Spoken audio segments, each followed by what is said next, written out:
दौरान चली मोदी लहर अभी तक थमी नहीं है। 2019 के चुनाव में भी मानो इसका असर साफ साफ दिखाई दे रहा है। वजह है एक अकेले मोदी के आगे पूरा विपक्ष का एकजुट हो जाना। कभी यूपी में, कभी महाराष्ट्र में, तो कभी पश्चिम बंगाल में। हर जगह विपक्षी पार्टियां मोदी के सामने अकेला खड़ा होने से कतरा रही हैं। तभी तो गठबंधन का सहारा ले रही हैं। पश्चिम बंगाल में तो ममता बनर्जी ने विपक्षियों को कुछ ऐसे जोड़ा था कि मैदान में सिर्फ मोदी हो और उनके सामने पूरा विपक्ष। हालांकि ममता की इस रैली से बड़े दल के नेताओं ने किनारा कर अपनी पार्टी से अपने प्रतिनिधि को भेजकर अपनी उपस्थिति तो दर्ज कराई थी, लेकिन इससे गठबंधन होने से पहले ही पड़ रही दरार को आसानी से देखा जा सकता था। और वैसे भी जब आगाज ही अच्छा नहीं हुआ तो फिर अंत कैसे भला होता।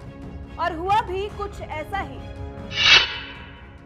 कांग्रेस को अपने साथ मजबूती से खड़ी देखने वाली ममता बनर्जी को झटका तब लगा जब मालदा में एक रैली के दौरान कांग्रेस अध्यक्ष राहुल गांधी ने दीदी ममता बनर्जी और उनकी कार्यशैली पर सवाल उठा दिया। राहुल गांधी ने कहा कि ममता भाषण देने के अलावा और कुछ नहीं करती। ममता अत्याचारी है, क्योंकि जो अत्याचार सीपीएम के कार्यकाल के दौरान था वो ममता राज में भी कायम है। मुझे आप बताइए, ममता जी ने पिछले सालों में विकास का यहां क्या काम किया, मुझे बताओ।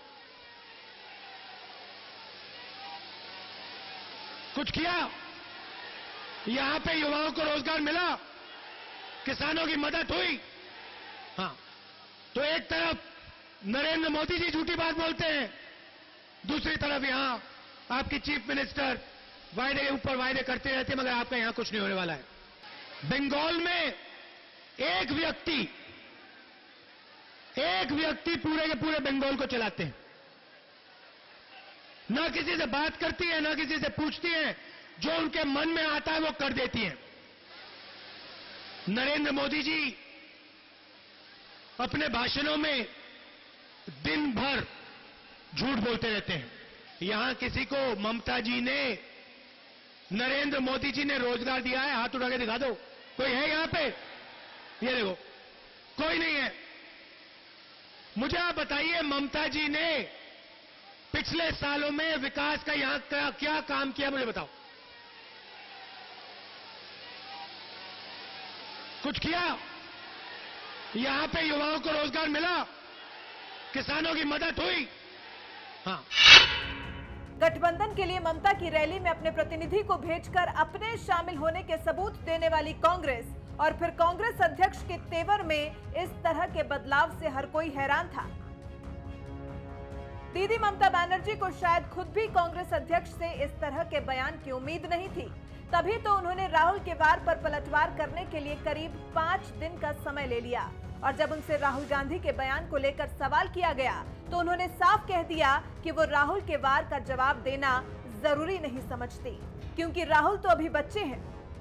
ममता ने कहा, राहुल ने वही कहा है जो महसूस किया है, मैं इस पर कोई टिप्पणी नहीं करना चाहूंगी। वो अभी बच्चे हैं, मैं इस बारे में क्या कहूंगी। बता दें कि बीजेपी को अपने गढ़ में रैली करने से रोकने वाली ममता बनर्जी ने 19 जनवरी को महारैली का आयोजन किया था, जिसमें पूरे विपक्ष को इकट्ठा किया था। इस एक मंच से विपक्ष के पूरे 23 दलों ने ताल ठोकते हुए केंद्र की मोदी सरकार को उखाड़ फेंकने के लिए हुंकार भरी थी, जिसे विपक्ष की एकजुटता के एक बहुत बड़े उदाहरण के रूप में देखा गया था। ममता ने जोश से लबरेज होकर दिल्ली की सरकार बदल देने का नारा दिया था, लेकिन इस रैली में जो सबकी आंख में खटका था वो था कांग्रेस अध्यक्ष राहुल गांधी और बसपा प्रमुख मायावती का इस रैली में खुद शामिल न होकर अपने प्रतिनिधि को भेज देना।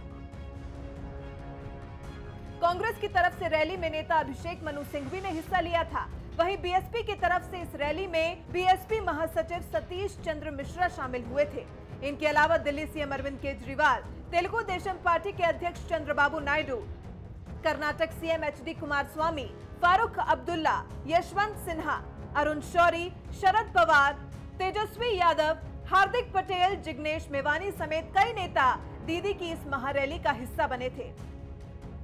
लेकिन किसी को क्या पता था कि चुनाव से पहले ये साथ दिखने वाली पार्टियां भरे मंच से एक दूसरे की इज्जत उतारने से पीछे नहीं हटेंगी। अब देखना दिलचस्प होगा कि साथ होने का दावा करने वाले इन सभी दलों की असल हकीकत क्या है, क्योंकि मोदी के खिलाफ भले ये दल साथ दिखे, लेकिन असल में इनके एक दूसरे से मतभेद इतने ज्यादा हैं कि कभी न कभी ये सामने आ ही जाएंगे। जनता के लिए अच्छा ये हुआ कि इनकी एक दूसरे के प्रति भावना पहले ही उसके सामने आ गई, जिससे अब जनता को आने वाले चुनाव के लिए अपना नेता चुनने में किसी तरह की कोई परेशानी नहीं होगी।